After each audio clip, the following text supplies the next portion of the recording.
All right, let's take a look at this polar bear example here. So a 540 kilogram polar bear is standing on one edge of a 24-meter diameter, 3-meter thick, 1,500 kilogram piece of sea ice floating in still water. If the polar bear moves to the center of the sea ice, then how far will the sea ice have shifted in the water? You can neglect any friction between the ice and the water. Okay, so important here, it's just sitting there. Okay, so if I add up the momentum of two things just sitting there, this doesn't have any momentum, this doesn't have any momentum, so the total momentum is 0. Okay? That means that the velocity of the center of mass is also 0, meaning that wherever the center of mass is, it's not going to change even if the polar bear walks on this ice. The center of mass stays in the same location. Okay? So that's what we're going to use to solve problems like this, whether it's a polar bear walking on an iceberg or whether it's a person walking in a canoe. Whatever those examples might be that are pretty common for this type of problem, the key is that the center of mass stays at its location. So what we want to do then is we want to use that. We want to figure out how far do the centers of our objects move relative to that center of mass. And that'll tell us how far that object has moved relative to a stationary world, because that center of mass is stationary, because the total momentum is 0. Therefore, the velocity of that center of mass is 0. Okay, so let's get started. So they want to know how far has the sea ice shifted. So whenever they tell me how far has this shifted, that's where I want to choose my x equals 0 point. And I want to calculate how far is it from my center of mass. Now this is 1,500 kilograms, this is 540. So the center of mass is probably located somewhere about here. This is probably going to be our XCM location. So what I want to do is I want to know, well, how far was it away when we started? And then how far away is the center of the sea ice from the center of mass at the end? And if it ends on this side, I'm just going to take those two and subtract them.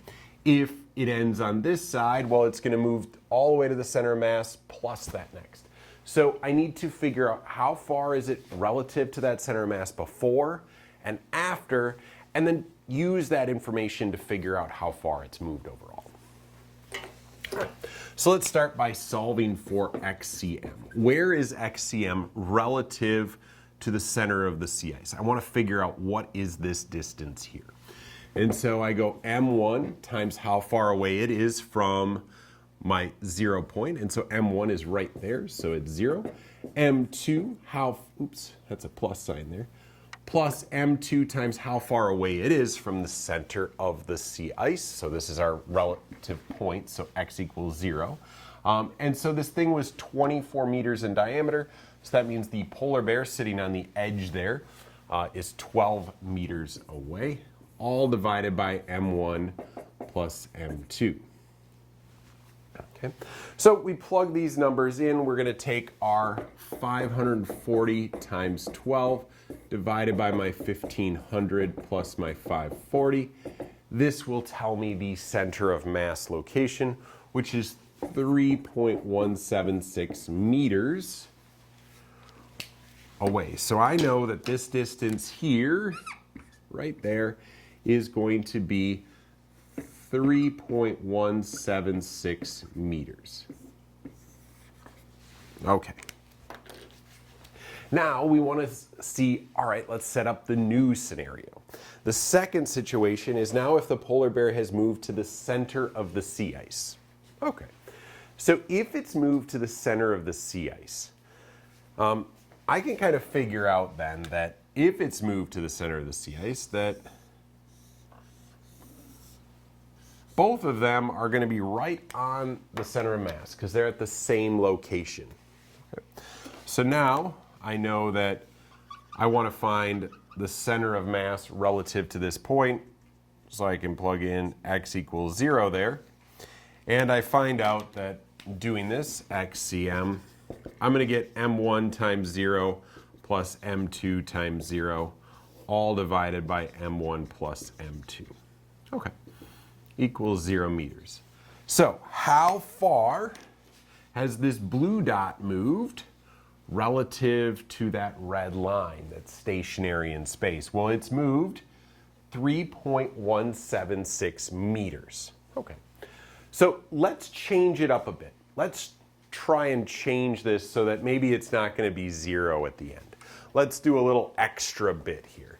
So what if our bear, instead of moving to the center, said, you know what, I'm going to move maybe over to this point, 3/4 of the way across the ice sheet. Okay. So that means my ice sheet is going to have moved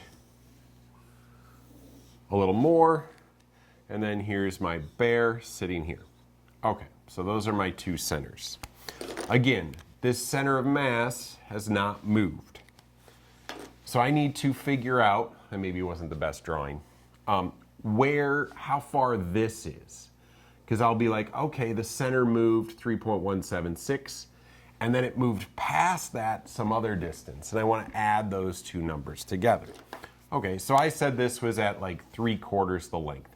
So that would be a total of 6 meters away from that, because it's kind of halfway in between this 12-meter radius.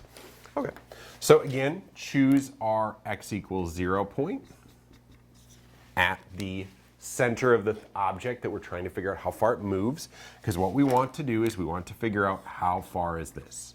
And then we'll go, okay, it moved this far to get there, and then it moved past it another amount, so I could just add those two numbers together to figure out how far did it move in total. All right, so XCM, don't worry about what side it's on if it's only looking like this, but if you wanted to, you could think about this as a number line. So this is on the negative side. So when I do that, I'm going to say M1 is at 0, M2 is at -6. What's the negative telling me? The negative's telling me that it's to the left of my x equals 0 point. Okay, I'm only worried about the distance because I'm going to do these distances to figure it out.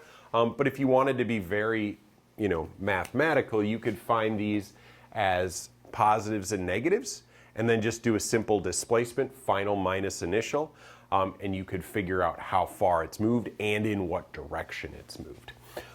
Divided by our M1 plus M2. All right, so then I have my 540 times 12 divided by my 1500 plus 540. Ooh, what am I doing? My -6 here. And so let's type that in, see what we get. So I have 540 times -6 divided by 2040. Get -1.58. -1.588, was it? Yes, 88 meters.